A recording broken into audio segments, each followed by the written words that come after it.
I will try to present you briefly.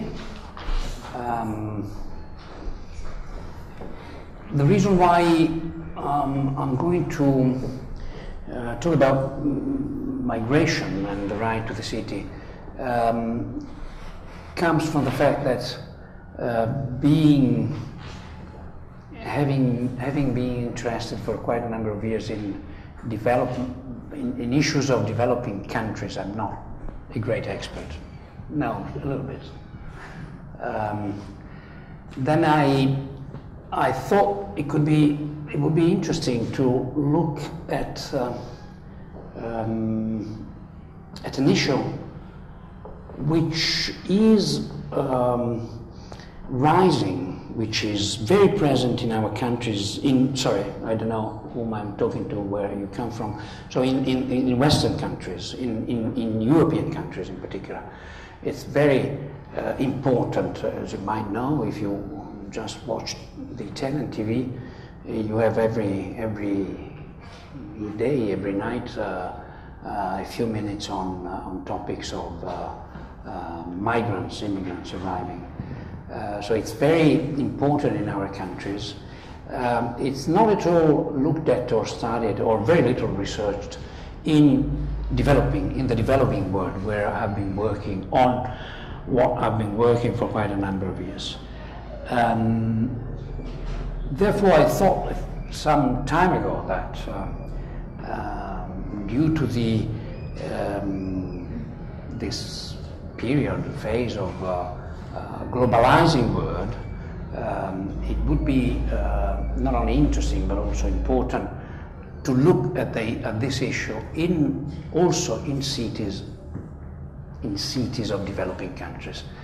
And it so comes out that I was not, I think, too mistaken, because when you look at the migration phenomenon,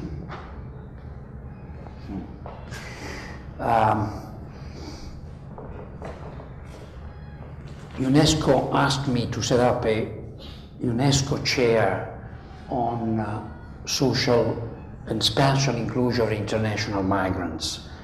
And UNESCO chairs are focused, or should focus, more on the south than on the north. So the UNESCO Chair tries to carry out some research on this topic. When you look at the topic of migration, and you simply look at the figures which are available on the topic, where from? It turns out that the flow of international migration is not only, I wouldn't say not at all, but it's certainly not only a south-north flow. In fact, the figures that are available now, we are talking of a phenomenon which I would say almost by definition is very difficult to detect in detailed and precise quantitative terms. By definition, you do have legal migration, but as you all know, irregular migration, undocumented migration is also a very important share of migration. So if you look at the available figures, the most recent ones, worldwide, the numbers of migrants are estimated to be in the realm of 200 million, 215, the most recent figures provided by International Labour Office. Of these, 40% move from countries in the south, developing, but in the south, from countries in the south. So it's quite a bit of a share which moves between developing countries. So the idea we have that most of migration moves from south to north is not totally wrong, but it's certainly should be certainly reconsidered and revised. The other aspect of some aspects of how migration has changed in the last couple of decades is that, and these two headings, you understand why I was asked to set up this UNESCO chair. The other aspect is that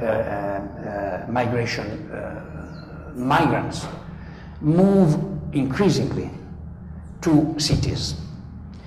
In the past, not everywhere, but until, say, the 70s, maybe even the 80s, quite the largest share of migrants, generally speaking, international migrants, not internal migration, international migrants, would move or were thought to be moving towards rural areas. Now, it turns out, even though I must say we don't have real, again, detailed and precise figures, but we all understand, those who look at the phenomenon, that migrants are increasingly moving to cities. This is it's very simple to understand. I am myself, I've been working on issues of cities in developing countries. I am an urban planner, so I have, I'm not impartial. But the matter of the fact is that cities have been, well, that we live in an increasingly, as they say, urbanizing world. In fact, in a world which has become, until a few years, since a few years, has become urban in the majority of the people living on the planet. But not only that, but cities have become what they call the engine, the way they say, the engine of growth.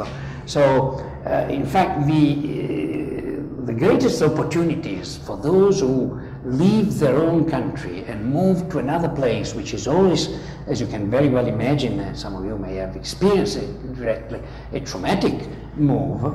They move essentially, primarily, not only, but primarily in order to improve their living conditions, and I would say primarily their economic conditions. Opportunities, economic opportunities are in cities. So migrants move increasingly to cities. And this is extremely important. I'll come back to this because this has a very concrete effect on policies. I'll come back to it. But now let me tell you that this is the reason why I think I was not mistaken in setting up, in looking, in trying to delve a little bit in the topic, is that those cities in the south which are experiencing an inflow of migrants, and there are quite a number. I may mention the fact that I published a book on this with you and Habitat, but there are quite a number. They don't know anything about the phenomenon. They really, I can tell you, they do not know anything. You look at Sao Paulo, and the numbers, the figures you may come across, or you may hear from different sources, are in between 40,000 international foreign migrants, 400,000 foreign migrants. You go to Johannesburg, and again, it moved from 70,000 to 250. Regular, documented. I'm not talking about the undocumented migrants who are estimated by the international organization to make up something in between 20 to 25%, adding to the regular migrants. So the phenomenon in the south is, I would say, essentially unknown. So, important phenomenon in the south, heading to the city. And migration has also been changing in the last, again, couple of decades, and it has become increasingly temporary, circular and temporary. Again, I don't have numbers to give, figures to give you, but the share of people who move from their own country to a country of destination, a city of destination for good, is going down. And again, this is very understandable because the technological innovation in the field of communication and transportation also makes it much, well, not much, incomparably easier than in the past to maintain ties, not only ties, because you can call with a cell at no cost almost now. Microsoft has bought this Skype, so I will have to fall into Microsoft's hands myself. I've always tried to be out, but now I use Skype, so I'll have to. But also, as we all know, moving, going back and forth from, not only from Croatia, for instance, you might be aware of, no, maybe not, but the way it works with the home assistants, I think you call them, badanti, very often Croatian women working in Italian families, they stay for a period, 3 weeks, then go back 1 week, then come back 3 weeks. So this is really circularity and temporary migration. The fourth aspect is that what is extremely important in this, it has always been, but it is becoming increasingly important, is in the issue of migration, is the fact that ethnic community and networks, let's say, networks, are absolutely critical, crucial in for those migrants who arrive, particularly for newcomers. And again, this sort of pushes migrants to move towards cities where these networks can be found more easily. Let's talk about migrants and policies, because this is a sort of schizoid condition we are living in all European countries, particularly in cities. I mean, thinking right now, together with you, what happened just a few days ago. But let me go through that. You have two types of policies when we talk about migration. You have migration policies, which are government policies, state policies, national policies, which have to do with border and entry controls, the delivery of permits, of residence permits, the definition, the design of those rules which make migrants never ever please use the term clandestine or even illegal or even irregular. There's no irregular human being in the world. There may be an undocumented, because somebody has decided that somebody else needs some documents, okay? And this is the state, the government, which decides what kind of documents you need to have in order to be documented, regular or undocumented. We see it very well in Italy, but not only in Italy. I mean, you might have read these past weeks what has happened in Italy and between Italy and France, for instance, about this specific issue. On the other hand, migrants arrive, be them documented or undocumented. They arrive by whatever means of crossing the borders, etc. Let me mention to you the fact that we talk about undocumented migrants in Italy. We talk about, we may use maybe the term boat people, those arriving from Northern Africa. And these have made up last year 15% of undocumented migrants. All the rest come by plane with the tourist visa, and then they stay over. and become undocumented. So this whole tale of being invaded by those people arriving to Italy in North Africa, the same applies to Spain, Greece. It's an invention. It's a total invention, because the undocumented migrants we have to deal with arrive largely as documented people who stay over. Let me go back. Migration policies, and then you have migrant policies. People arrive with their visas, stay over. You have the documented, who have their documents, and then you have the undocumented, who have their documents at the beginning, and then they are stayovers and become undocumented. And these migrants, these human beings, let me say so, they exist. They are there. Let me start from this. They contribute to the economy of the country and to the economy of the city where they stay in different ways. The estimate in Italy, as well as in Thailand, just to take very different, is that something in between 7 to 10% of the GNP of the country is contributed by foreign migrants, okay? It's not peanuts, it's a large share. So they contribute to the economy of any country. But they also, of course, require, demand, maybe even need housing, need to have access to urban services, need to have access to public space, need to have access to employment and citizenship. So on one side you have the government who set up rules, increasingly so. You may be aware of the fact that we talk about Fortress Europe. Europe has set up,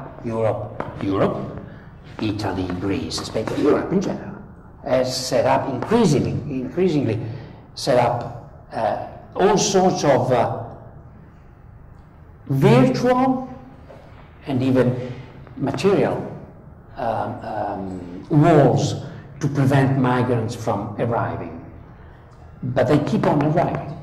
There's no way. There's no way. And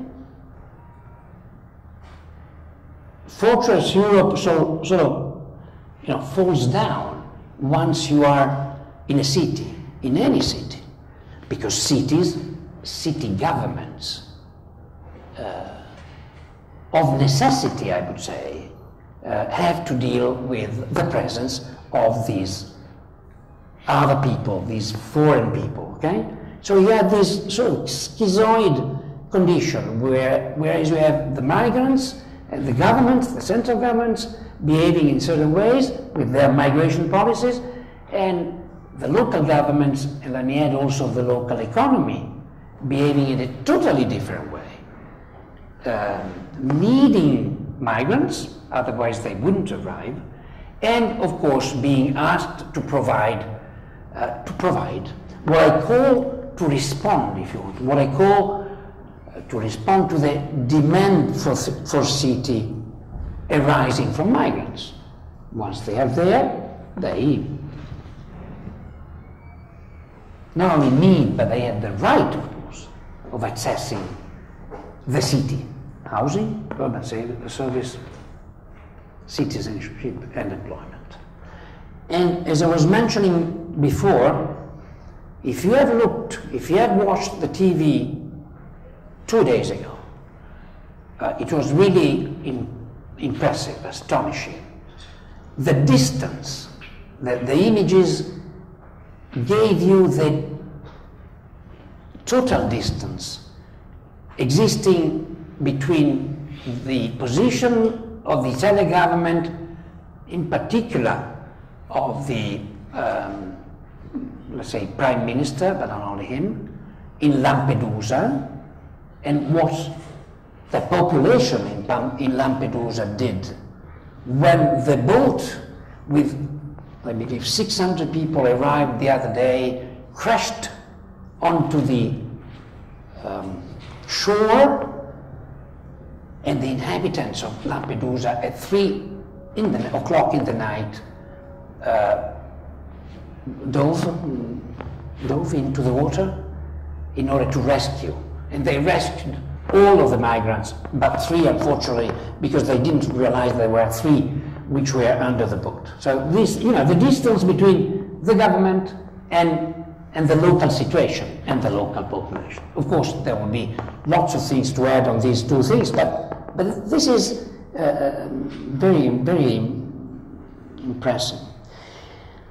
So, what is that we should try to head to or to push?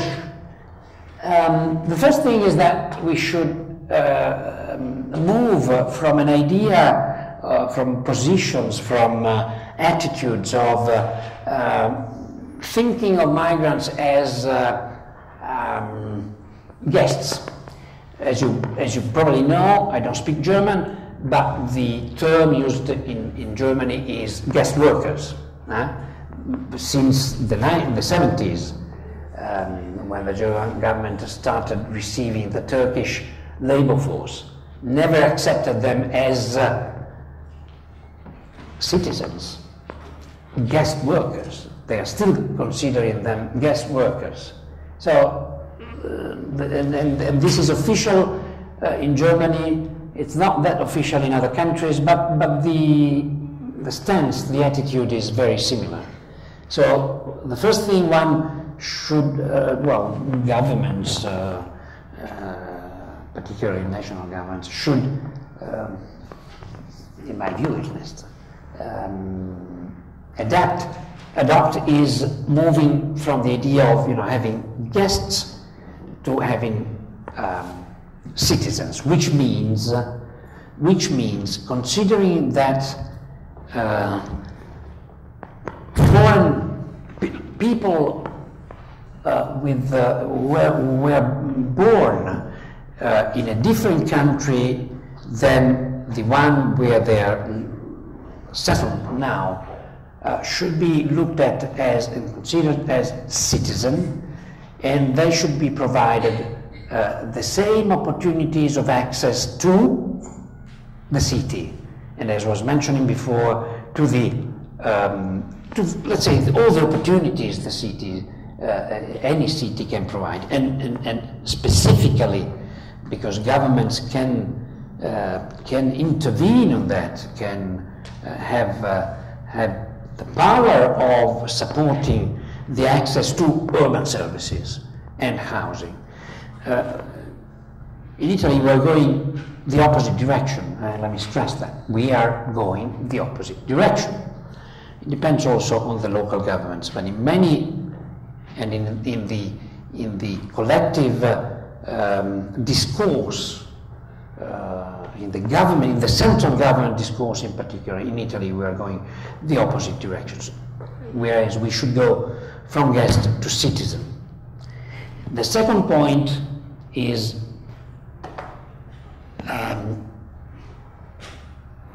it's not an emergency. It's not something that is there for a short period of time. I don't want to go into the usual globalizing world type of discourse, but it is that way. It is that way. So the idea that we can contrast up to a point of reversing the trend of an increasingly mixed, multicultural, I don't like that word very much, I prefer intercultural world and particular city. The idea that we should not accept it is historically, how would I say, losing. It's a loser. There's no way. I come from a world, as I mentioned, of urban planning in developing countries, and this type of stance reminds me very closely what was the attitude back in the 70s with respect to the urbanization trend in developing countries. And many, decision makers, politicians would say, we have to stop urbanization, the influx of people into urban areas. No way, no way. And those who try to do it put an enormous amount of money in policies which were a total disaster. Not only that, but cities turned out to become engines of growth. It seems to me that we are in the same scenario. We have to prevent migrants to come in. No way.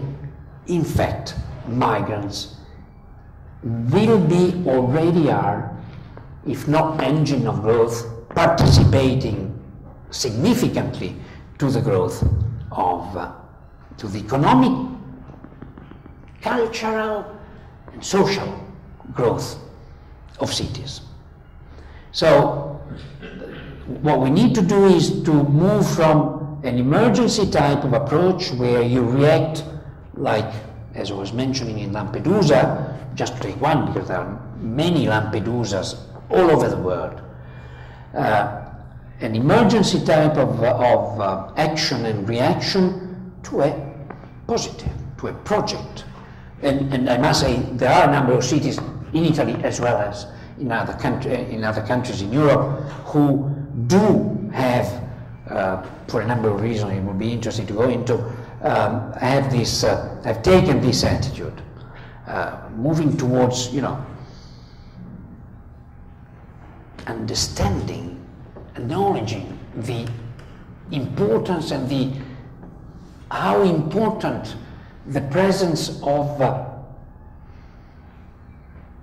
foreign people, migrants, how important their presence is for the economic, social, and as I say, cultural life of the city and therefore the country.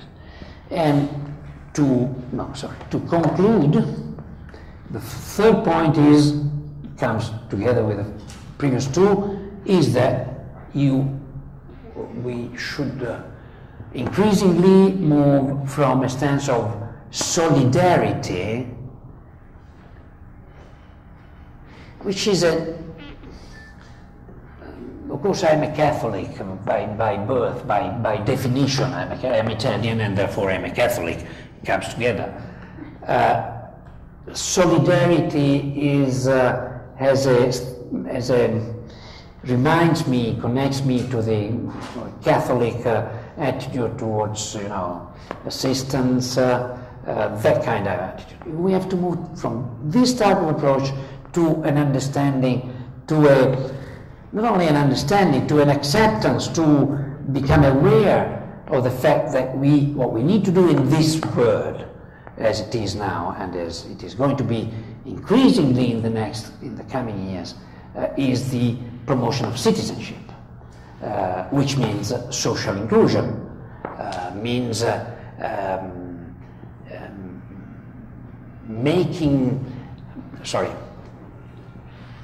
promoting, fostering the idea that migrants are part of the national and in particular the local society, the urban society. They are not others. They are not, of course they should not be excluded. They should not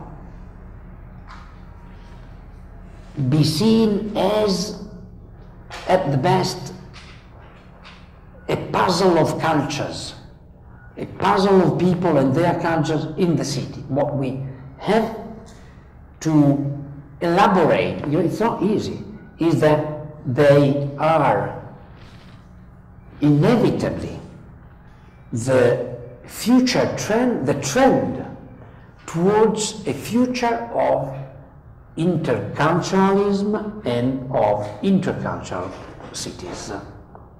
Thank you.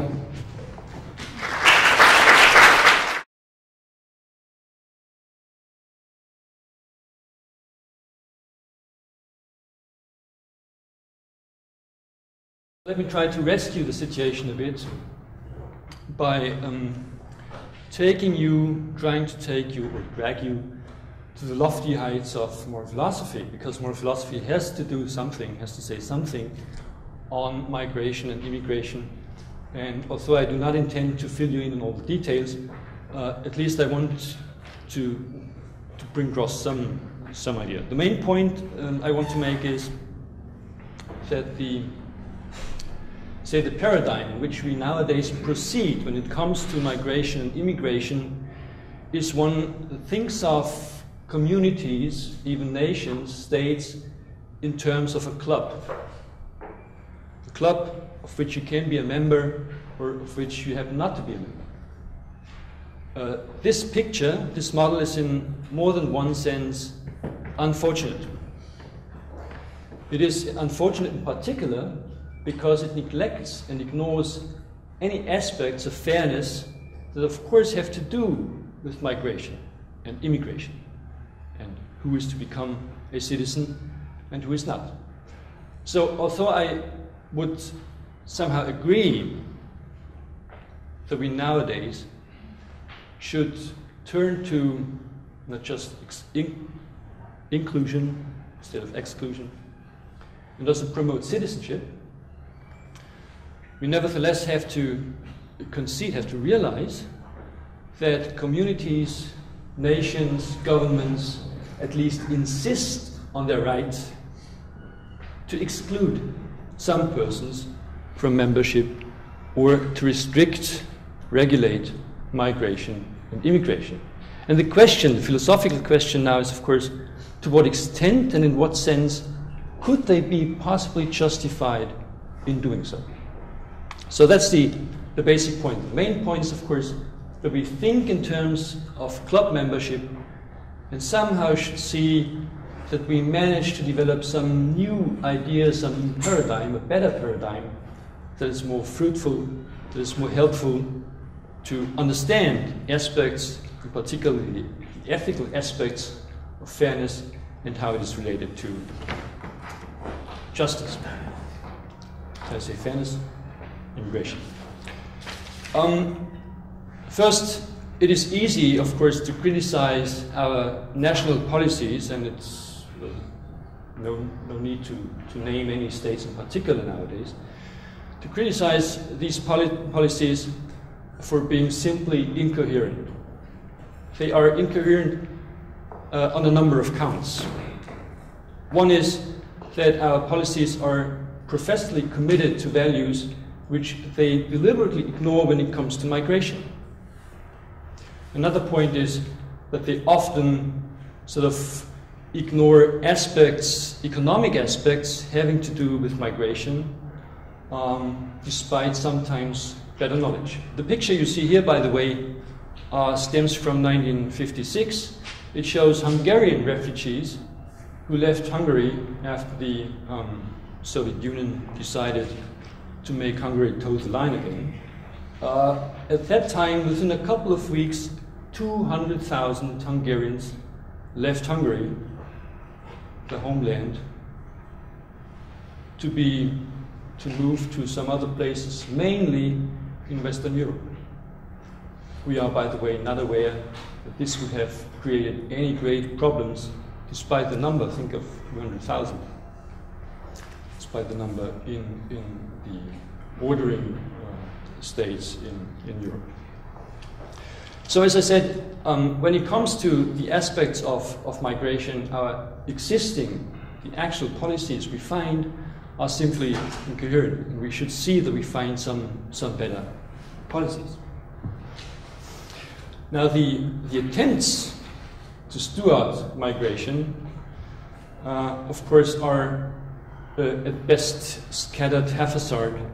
There is, even within a political institution arrangement like the European Union, no uniform policy nowadays, and in particular no one that we would think of just, fair, helpful in any way, or even pointing to the future.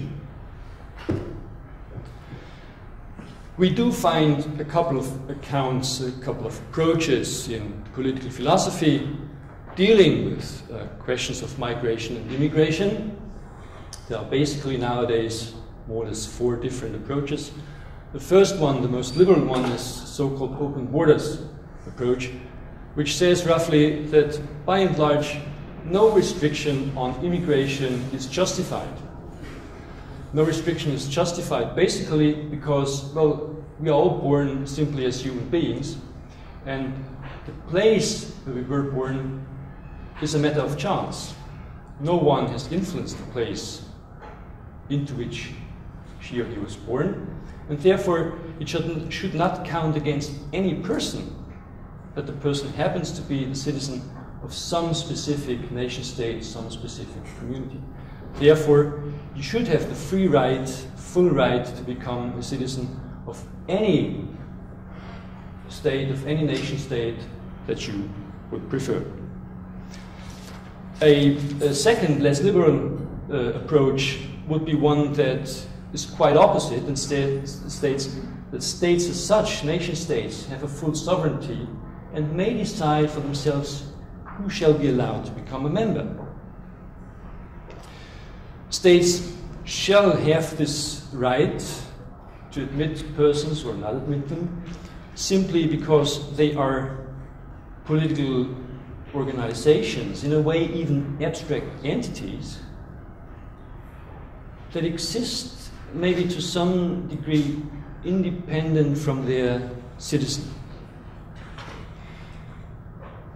A related, as I said, I will not bother you or bore you with the details, but a related conception is that of liberal nationalism, which says that although maybe the state does not exist as an abstract entity, still a nation as a community is sort of an organization that can understand itself, may conceive of itself as an enterprise that has some coherence, some common culture, something that gives it identity maybe. That therefore is crucial, is decisive when it comes to adopt eventually new members or not.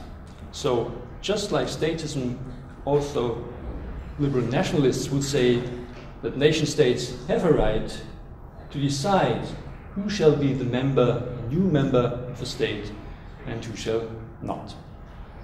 Again, a more liberal attitude would be to think of communities of such organizations as states, societies, as it's called nowadays, called associative ownerships. And that maybe comes closest to what I mentioned in the beginning as a club model. Associative ownership means that communities, societies may decide who is to become a new member, more or less on economic terms, or rather in terms of utility. From whom is a society to benefit? And if some benefit is to be expected, then the person should be adopted, integrated, even maybe as a new member. That puts it rather in economic terms, but of course here an underlying idea, a broader underlying idea is also to say, well, communities, societies are in a way meant as lasting endeavors for mutual benefit. And they should be stable over time. That is, in a community, in a society, we as citizens, as members of these societies, do have specific rights, particular rights, which we do not simply have as human beings. But that we have these rights means, on the other side, that we also must share in the burdens which somehow come with this society. So there's some obligation to contribute something to society, and therefore we should think not so much of a society as just a collection, random collection, gathering of individual human beings, but rather as something that is organized on a common, a joint purpose and for the mutual advantage and benefit. So that makes it maybe sound a bit more attractive, if you want, than just expressing it in terms of, well, economic vocabulary, because associative ownership is of course also similar to what we know as cooperatives, agricultural cooperatives, which also are in this sense associative ownerships. But the point now is that of these existing approaches, none is really convincing.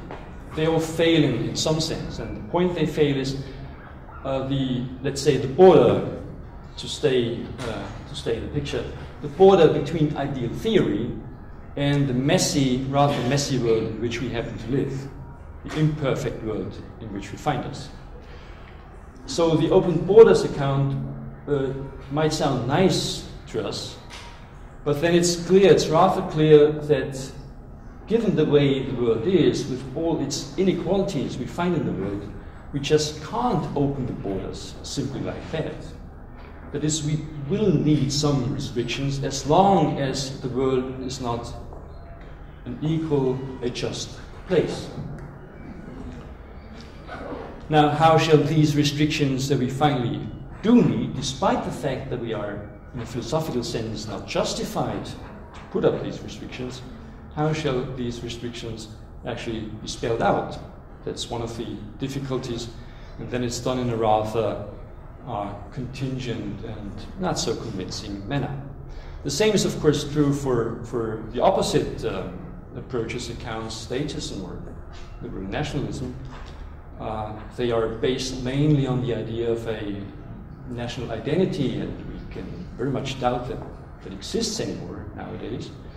But even they, despite the fact that they claim that states have a full right to decide about the members, must admit that when it comes to humanitarian aid, for example, then of course states also would have a positive duty to accept new members, maybe even or just temporarily, as refugees. But nevertheless, such duties do exist on states, and they somehow are counterweights to the full right for expressing if states want restrictions.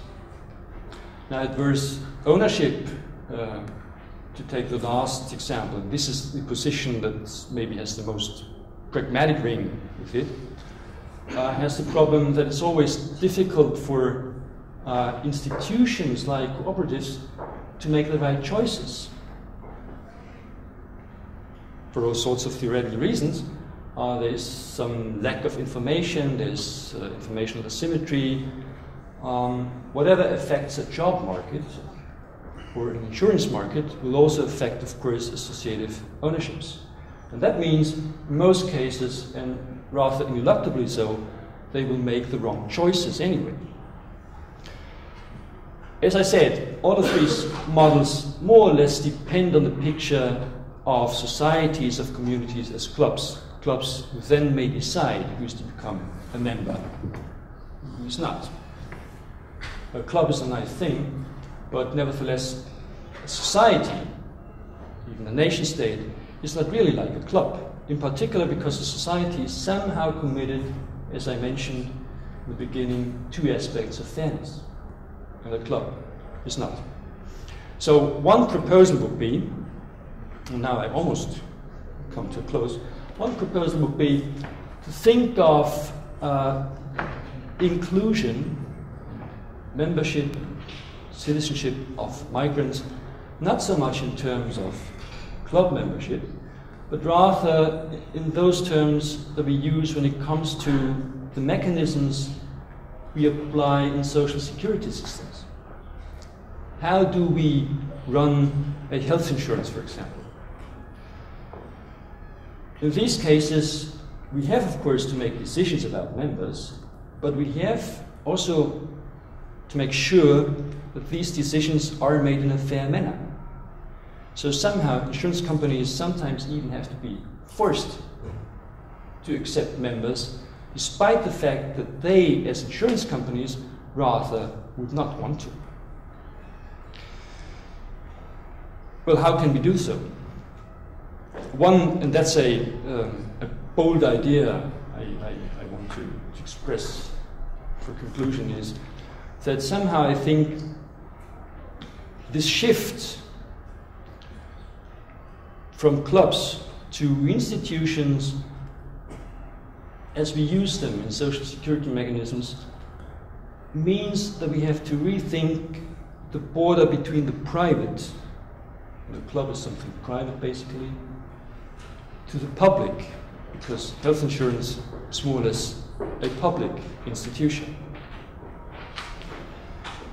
Cities, of course, are public, and the public is almost defined by the feature, by the property that it is by its nature inclusive. You cannot be excluded from the public.